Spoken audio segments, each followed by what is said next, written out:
Now, new claims for U.S. unemployment benefits increased to a more than 2-month high last week, but remained at a level consistent with tightening labor market conditions, and further wage gains that could keep inflation hot for a while.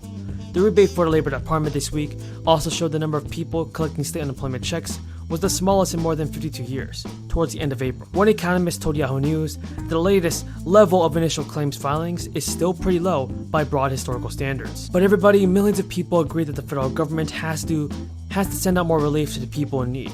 Congressional lawmakers have begun discussions on potentially issuing another round of stimulus payments.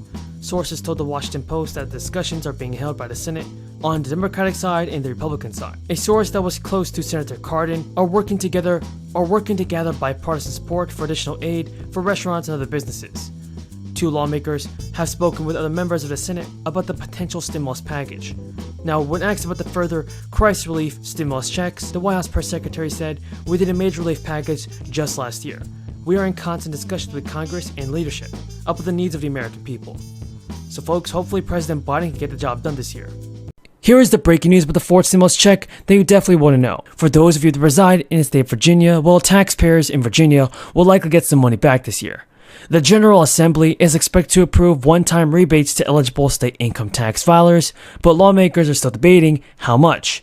Unlike some tax policy proposals, the campaign promise from the governor has won broad, bipartisan support.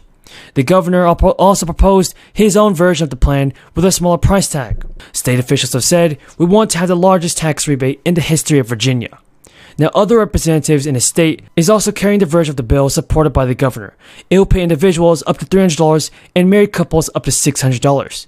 A more modest Senate plan features the amount proposed by the governor at $250 maximum for individuals and $500 for married couples. Now, progressives, everybody, are hoping to turn up the heat on Chuck Schumer in an effort to push climate action across the congressional finish line. Negotiations on the Build Back Better bill and Biden's climate and spending package have been going on since late last year, after Manchin has expressed concerns with President Biden's plan. But progressive groups are now amping up the pressure. They see Manchin's comments in recent weeks as signaling an openness to spending on climate issues and are pushing leadership to bring the issue to the forefront. In his own words, Chuck Schumer promised the Senate will forcefully, insistently, and urgently address climate as the greatest threat to our country. But according to some progressive lawmakers, after more than a year of Democratic control in Washington, he has yet to deliver. Manchin said earlier this month that a scaled-down bill would include spending priorities for Democrats, including climate change. But Schumer recently renewed his push for the social and climate spending agenda, which would need to pass the Senate with a simple majority. The letter signed by Democrats, everybody, included 6 committee chairs. They united both centrists and progressives and is seeking to officially restart the negotiations on President Biden's Build Back Better agenda. Will it get done this year, everybody? Tell me in the comments down below.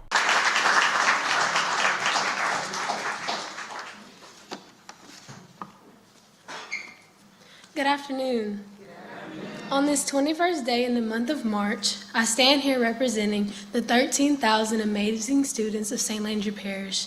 The year of 2020 introduced us to a pandemic, and it was a roller coaster ride. Our parish decided on virtual learning and handed out Chromebooks and hotspots to all kids. The execution of virtual learning in our parish was very difficult due to many students living in rural areas. When they decided to put us on virtual, we were repeatedly kicked out of our virtual platform, Google Meet, when our internet connection failed because many students could not even log in. This caused the process of virtual learning to be 10 times more difficult. They want to blow a $20 billion hole in highway funding so they can try to mask the effects of their own liberal policies on working Americans.